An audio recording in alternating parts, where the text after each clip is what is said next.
दोस्तों नमस्कार, स्वागत है आपका बड़ी खबर बड़े खुलासे में।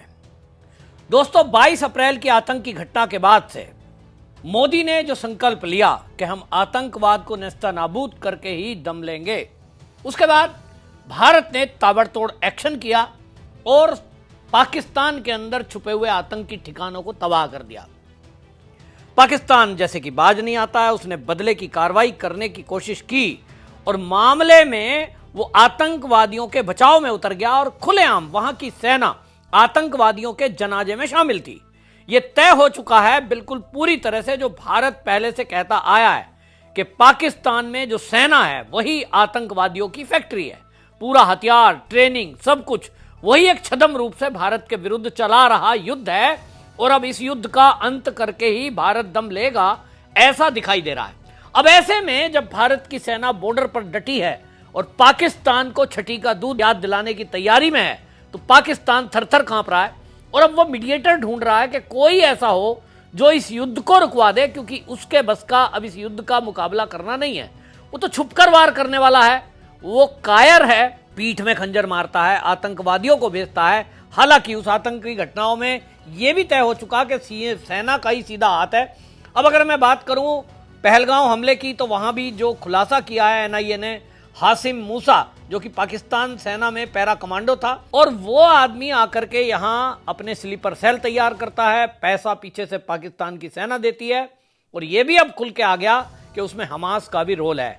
यानी पूरा एक गठजोड़ आतंकवादी संगठन और सेना के बीच में है और वो भारत से इनडायरेक्ट युद्ध कर रहा है। और आज से नहीं कर रहा, उसको बरसों हो गए। लेकिन अब 2014 के बाद से भारत में माहौल बदला है। तो मोदी जब से सत्ता में आए हैं, अब चीजों को पेंडिंग नहीं किया जाता है, बल्कि पेंडिंग पड़े हुए जो पुराने ऐसे मुद्दे हैं जो देश के नुकसान में हैं, उनको मोदी जी ठीक करने में लगे हैं।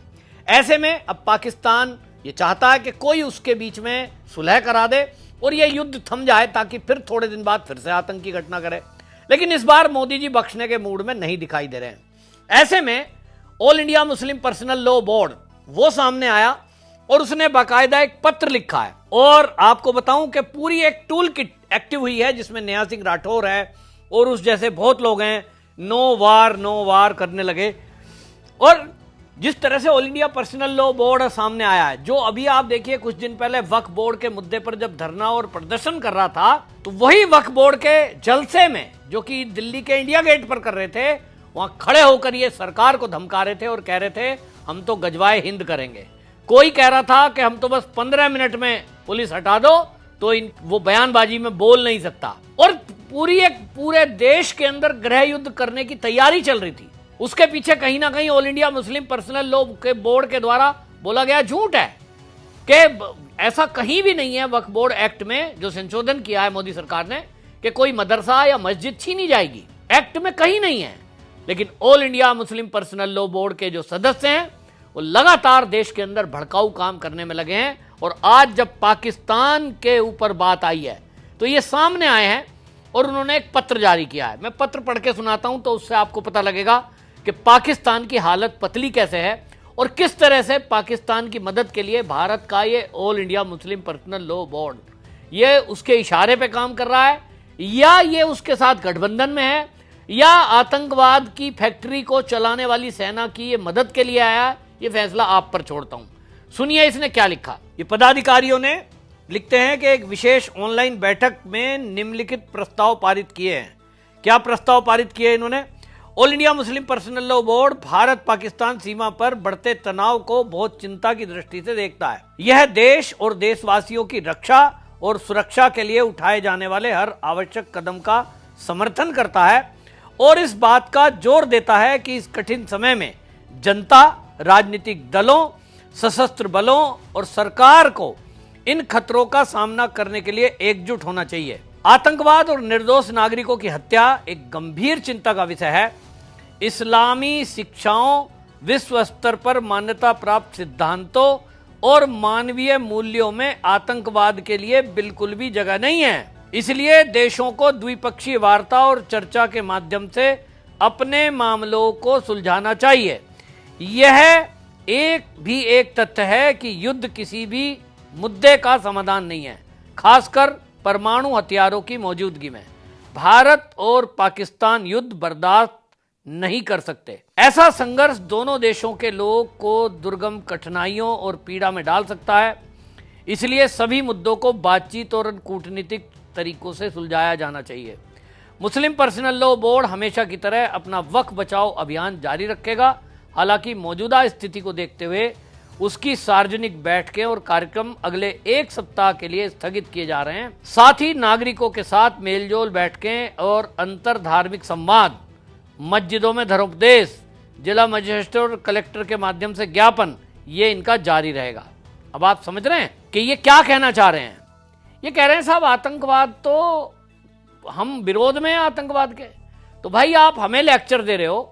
ये मुस्लिम पर्सनल लॉ बोर्ड ये पहली बात तो खुद ही क्यों भड़काऊ बातें कर रहा है वक्फ बोर्ड को लेकर के, जब वक्फ बोर्ड एक्ट में किसी भी मस्जिद मदरसे को छीनने की बात नहीं कही गई, जो जिस पे वैलिड पेपर है उसको वापस लेने की बात नहीं की गई, तब ये क्यों लोगों को भड़का रहे हैं।